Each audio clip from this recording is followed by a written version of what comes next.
இதுவரையில் தாவேகா தலைவர் விஜய் கொடுத்த அறிவிப்புகள்லேயே இதுதான் ரொம்ப ரொம்ப முக்கியமானது.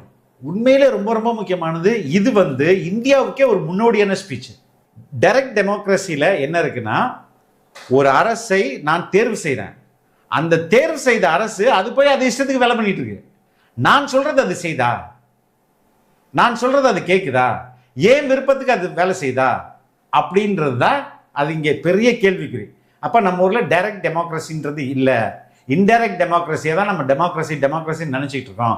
ஆனால் இன்றைய அறிவிப்பு இந்த டைரக்ட் டெமோக்ரஸிக்கு முதல் படி அப்படின்னு நான் சொல்கிறேன். எப்படின்னா, 2 ஸ்டேட்மெண்ட் அதில் இருக்குது. ஒன்று 10,000 பேர் ஒரு விஷயத்துக்கு கையெழுத்து போட்டு அதை கொண்டு போய் கவர்மெண்ட்டை கொடுத்தோம்னா கவர்மெண்ட் உடனே ரெஸ்பாண்ட் பண்ணணும்.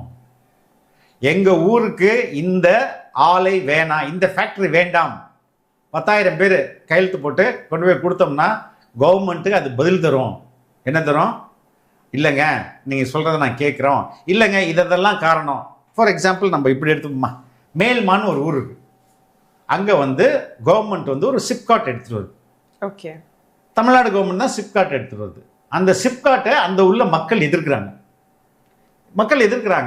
ஆனால் கவர்மெண்ட்டுக்கு கவர்மெண்ட் அதை இம்ப்ளிமெண்ட் பண்ணணும்னு அடம் பிடிக்குது. அதை இதை ஸ்டாப் பண்ணுறதுக்கு எந்த மெஷினரிஸும் இல்லை, இன்னைக்கு இல்லை. கவர்மெண்ட் நினைச்சு நீ என்னை தேர்வு பண்ணி அனுப்பிச்சிடல மகன், அவ்வளோதான், நான் செய்யறதெல்லாம் நீ கேட்டுக்க. அப்போ என்ன ஒரே வழி? போராட்டம் மட்டுமே வழி. அதுக்கடுத்து நீ அடுத்த 5 வருஷம் ஆட்சிக்கு வர முடியாது, நான் அப்போ உனக்கு ஓட்டு போட மாட்டேன்னு மக்கள் மிரட்டலாம். ஆனால் கவர்மெண்ட் அந்த ப்ராசஸை நடத்திட்டே தான் இருக்கும். உன்னை ஸ்டாப் பண்ணுறதுக்கு எந்த வழிமுறையும் இல்லை. ஆனால் இன்றைக்கு தமிழக வெற்றி கழக தலைவர் திரு விஜய் அவர்கள் அறிவிப்பு இதனால்தான் ரொம்ப முக்கியத்துவம் வாய்ந்தது. ஃபஸ்ட்டு 10,000 பேர் திரண்டு கையெழுத்து தான், 10,000 கையெழுத்து வாங்கி எங்களுக்கு இந்த ப்ராஜெக்ட் வேணாம்ப்பா, இதை பற்றி இது எங்களுடைய கருத்து, அரசோட ஒப்பீனியன் என்ன அப்படின்போது அரசு ரிப்ளை பண்ணும். அதுவும் எதில் வந்துடும்? ரைட் டு சர்வீஸ் ஆக்டுக்குள்ள வந்துடும். அப்போ இத்தனை நாளுக்குள்ள அதுக்கு அரசு பதில் தரும். அரசுடைய பதில் உனக்கு திருப்தி இல்லை நான் கட்டியே தீருவேன், கொள்கை முடிவுன்னு ஏதோ ஒன்று உருட்டுது.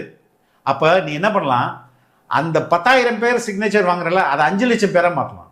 ஒரு மை வெற்றி தமிழ் வெப் ஆப், அந்த வெப் ஆப்பில் நம்ம அப்லோட் பண்ணால் 5 லட்சம் ரூபாய், அதை டிபேட்டாக மாற்றுவோம் எங்க அசம்பிளியில். இதுதான் டைரக்ட் டெமோக்ரஸியோட முதல் ஸ்டெப்பு. கவர்மெண்ட் எடுக்கிற முடிவை மக்கள்கிட்ட கேட்குறது. மக்களே உங்களுக்கு இந்த நாங்கள் இப்படி ஒரு முடிவு எடுக்க போகிறோம், உங்களோட ஒப்பீனியன் என்ன?